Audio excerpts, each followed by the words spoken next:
Have you ever wondered why so many men seem magnetically drawn to women who don't follow the script of docility, submission, or predictability? Why, when faced with a woman who sets boundaries and doesn't apologize for existing with intensity, many men don't just become interested, they become captivated? Maybe the answer doesn't lie in her attitude, but in what that attitude awakens within them. Carl Jung said that everything we find fascinating in another person is actually a mirror of what our soul longs to integrate. And in this case, what men see in bad women is the reflection of the freedom they themselves never learned to cultivate. But what really is a bad woman? Is she the one who manipulates, plays games, or causes harm? Or is she simply the one who dares to be whole, even if that means making others uncomfortable? Society has taught for centuries that the ideal woman is the one who pleases, waits, adapts. But there's an almost inexplicable fascination with those who break that mold. And it's not because they are bad, it's because they are free. And freedom, for many men, is an uncharted, terrifying, and irresistible territory. When a woman doesn't bow down, she becomes a mirror reflecting the weakness of someone who always needed to dominate in order to feel strong. That's when the game changes. The man, unconsciously, faces an archetype that challenges his ego, a woman who doesn't depend on him, who doesn't need his validation, who isn't afraid to walk away. And the more he tries to fit her into his expectations, the more she slips through his fingers like fine sand. This is not a game. It's a symbolic dance between power and vulnerability, between desire and fear, between the old model of masculinity and the new awareness that is starting to emerge. Jung would call this a confrontation with the shadow, the moment when a man is forced to face the parts of himself he never wanted to admit. And that's why he comes back, even when he swears he won't, even when he tries to replace her, erase her, forget her. Because what he felt beside that woman wasn't just passion. It was confrontation. It was awakening. It was an unspoken invitation to grow, to stop being a boy and become a man. And that, no matter how much it scares him, is also what draws him the most. The bad woman is not bad. She is a mirror, a boundary, a compass. She marks the beginning of the end for an ego he can no longer sustain, and the beginning of a new man he doesn't yet know how to become. So if you've ever been called difficult, cold, or too intense, understand, maybe you were just the first woman to show him that true love is not submission, it's revolution, and that even if he never admits it out loud, his body, his gaze, and his silent returns will always confirm it. Because a woman who awakens a man is unforgettable. She leaves a mark on the soul. She becomes the breaking point between who he was and who he might finally be ready to become. Everything begins the moment a woman refuses to shrink herself to fit into a man's emotional world. That moment, barely visible to the outside eye, triggers a seismic impact within the male psyche. Jung taught that the human soul is shaped through confrontation with what we most try to avoid. And for many men, that confrontation is called the woman who does not submit. She is the living symbol of the shadow. That archetype that lays bare what lies hidden beneath the masks of pride, authority, and control. When a woman says no with firmness, when she demands respect without raising her voice, when she disappears without drama but with dignity, something breaks inside the man. And what breaks is not desire, it's illusion. He realizes he has no power over her.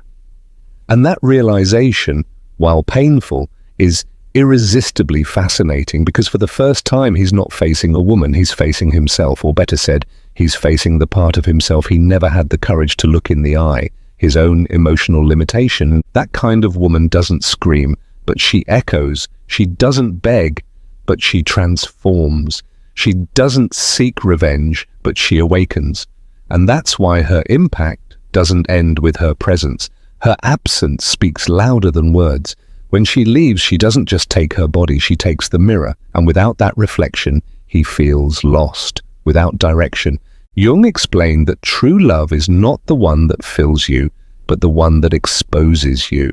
And by exposing the raw truth of an emotionally immature man, that woman becomes, without trying, the starting point of a new consciousness.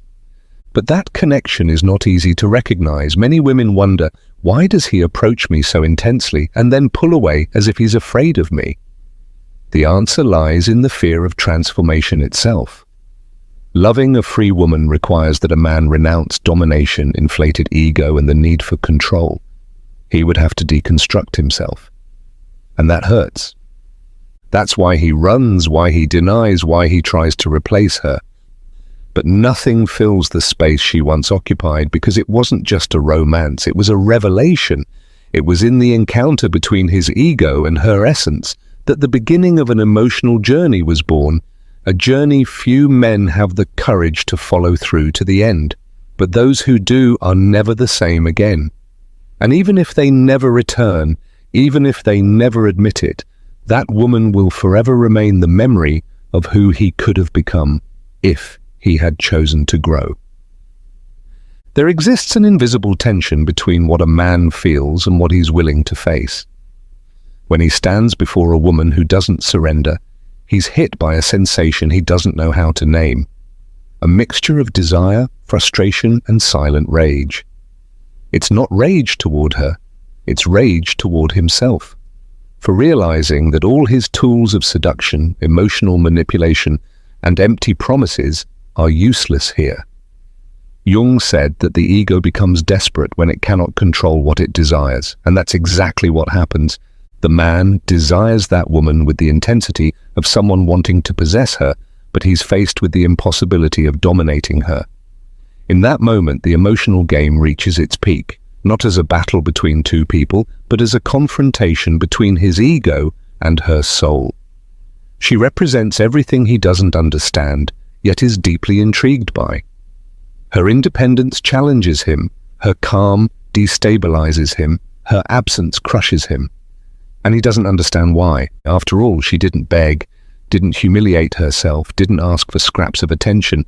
So why does he feel so disturbed? The answer lies in the unconscious, where her image fuses with everything he's always feared, being unmasked. Every time that woman sets a boundary, she causes micro-fractures in the emotional castle he built over a lifetime, fractures that force him to see the cracks in his learned virility, his performative masculinity, and the roles the world imposed on him, roles he unknowingly adopted as armor. But now that armor no longer protects, it imprisons. And the greatest fear of a man who hasn't yet deconstructed himself is having to let go of those defenses to become vulnerable in front of someone who isn't impressed by his strength, but demands truth. The tension grows because deep down he knows he can't fool this woman. She sees him completely. She sees his excesses and his silences, his attempts at control and his fragilities disguised as indifference. And that terrifies him more than any rejection, because she doesn't just see the man he pretends to be, she touches the man he's been hiding. And that silent exposure is unbearable for an ego that has always needed to dominate in order to feel desirable. That's why he walks away, not because he doesn't like her, but because he can't bear what she forces him to see. He'd prefer a woman who pretends not to notice, who accepts crumbs, who spares him from seeing himself stripped bare. But that woman is different. She doesn't demand anything, but her presence demands everything, and that everything is precisely what he still doesn't know how to give, his soul. When the woman leaves, her silence becomes deafening. There are no messages, no reproaches, no threats, only absence. But this absence is different. It's heavy, symbolic, uncomfortable. Carl Jung said that the unconscious reveals itself through symbols, and that is exactly what she becomes, a symbol, an archetypal mirror reflecting everything he's avoided all his life. She wasn't just a person, she was a breaking point. And now, in the echo of her absence, he begins to think, perhaps for the very first time, truly. Pride tries to resist, comes up with excuses, rationalizations, feeds the internal narrative that she was the one who overreacted, who expected too much, who was cold. But something inside him can no longer support that story, because deep down, he knows. She didn't expect anything more than presence, nothing more than truth, nothing more than a man who knew how to love without needing to control. And now every gesture of hers becomes a symbolic memory. The firm gaze, the way she stayed silent when disrespected, the lightness with which she said goodbye. It all comes back like pieces of a puzzle he tries to put together too late. This reflection is not romantic. It is painful. Because what he sees now is not only what he lost, but what he didn't know how to be. He realizes that instead of protecting her, he tried to dominate her. That instead of loving her with maturity, he wanted to make her dependent on his instability. That instead of building something real, he played with the idea of power. And that corrodes him from within, because she was the first one who didn't fall into that trap. She didn't stay to be reformed. She left to preserve herself. At that precise moment, many men go into crisis because the ego can no longer sustain the illusion of emotional superiority. He sees that instead of being strong, he was immature, that instead of being desirable, he was predictable, that instead of being brave, he was small. And that realization, when genuine, opens a crack in the psychic armor, a crack through which the light begins to enter. Jung said that self-knowledge begins when we stop projecting blame onto others and start taking responsibility for our own shadows. And that is exactly what she triggered, a disruption in the cycle of projection. And he begins to understand it wasn't that she was bad, she was fair. It wasn't that she was cold, she was firm. It wasn't that she was difficult, she was whole. And that kind of woman only frightens those who haven't yet learned to look at themselves deeply, because she doesn't want a hero, doesn't want a father, doesn't want an owner. She wants someone with the courage to walk beside her, with a bare soul, a present heart, and truth in his eyes. And now he sees all of that, but he sees it alone. Every true transformation begins with a loss, and there is no loss more impactful than the one that forces someone to confront their own shadow. Carl Jung stated that what we reject most in ourselves is what controls us the most. And when that man loses the woman who didn't bend, the woman who confronted him with silent gestures and a steady presence, he begins to feel on his skin what he always avoided feeling, the emptiness of his own emotional immaturity. It's not her absence that hurts, it's what she unearthed within him. And that pain is the beginning of something new. Little by little, the defenses begin to crumble. Rage gives way to shame. Avoidance gives way to longing. Pride gives way to reflection. And where there once was armor, now stands a man stripped of the illusions that kept him safe, but far from his own essence. The woman he called difficult was, in truth, the only one who saw beyond his facade, and it's that gaze that begins to transform him, not because she tried to change him, but because she forced him to see himself. And truly, seeing oneself is an experience that transforms forever. It's not a beautiful process. The soul bleeds, the ego writhes, the mind desperately tries to return to old patterns, but it can't, because the experience of having known a whole woman creates a new internal standard. After her, all others seem pale, because none of them silently demand that he rise. None so delicately expose the wounds he's hidden his entire life. None reach so deep. And that impact becomes a symbolic scar, a constant reminder that something needs to change. That man then begins to deconstruct himself. He stops seeking validation through applause and starts seeking meaning in silence. He abandons the desire to be desired and begins to desire to be real. He doesn't become weak, he becomes human. And that is where true strength is born. Jung said that there is no awakening without pain, and that individuation, the process of becoming who you truly are, only happens when we face our own darkness. That woman was the spark that ignited that process, and even if she's far away, she remains present as a symbol of who he can still become. The transformation does not happen to win her back. It's no longer about her. It's about him now, about rebuilding himself based on truth, not performance, about stopping the need to impress, and beginning to live in integration, about recognizing that love, when real, does not accept the ego as its guide. Because true love, the kind that transcends, that heals, that awakens, can only bloom when the mask falls and the authentic self finally emerges. After the fall of the ego, the world is no longer the same, and neither is he. The man who once sought admiration now longs for connection. What he once saw as a power game, he now understands as an invitation to vulnerability. He begins to realize that the woman who unsettled him wasn't arrogant, she was whole. That it wasn't her who was too much, but him who was emotionally lacking. Carl Jung said that true healing only begins when we look at what hurt us with the eyes of learning, and that's exactly what's happening. She left a mark, but not as a wound, rather as a sign. This new man doesn't arrive with promises, but with presence. He no longer seeks to be the answer, but is willing to listen to the questions. He knows that it's not enough to love. Love must be sustained with maturity.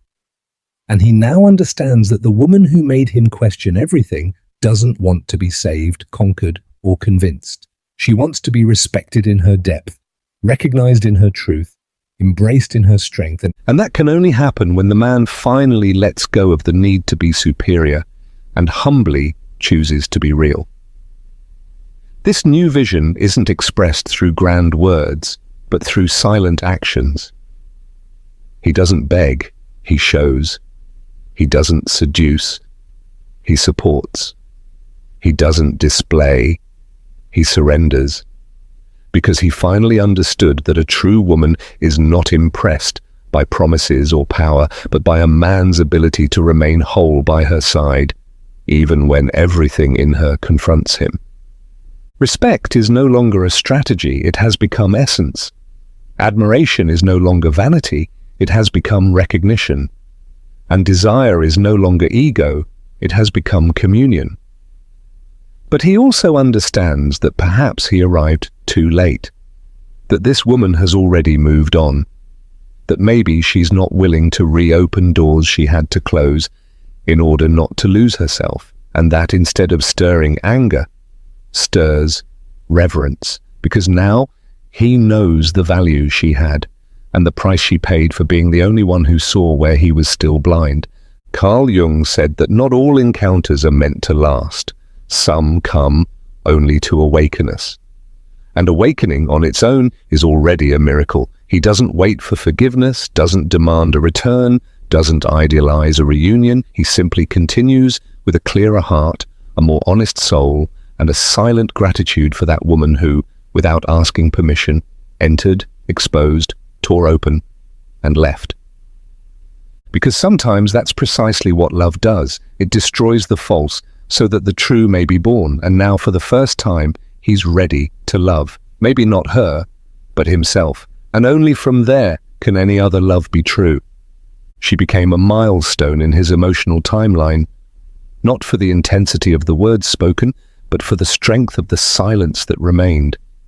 And no matter how much time passes, no matter how many other bodies try to occupy that space, nothing replaces what she represented. Carl Jung said that certain archetypes cannot be erased, only integrated, and she was exactly that, a living archetype.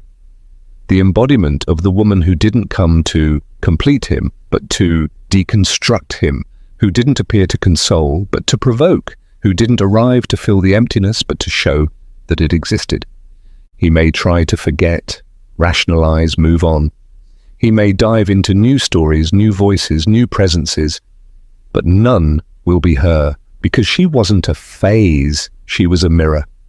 And the mirrors that reveal us are never forgotten, even when they cause pain, even when they strip us of vanity, superiority, and control. He knows it.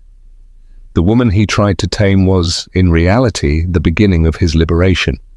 And though it took him time to understand, it finally made sense. She wasn't difficult, she was necessary. Her image doesn't arise as nostalgia, but as awareness.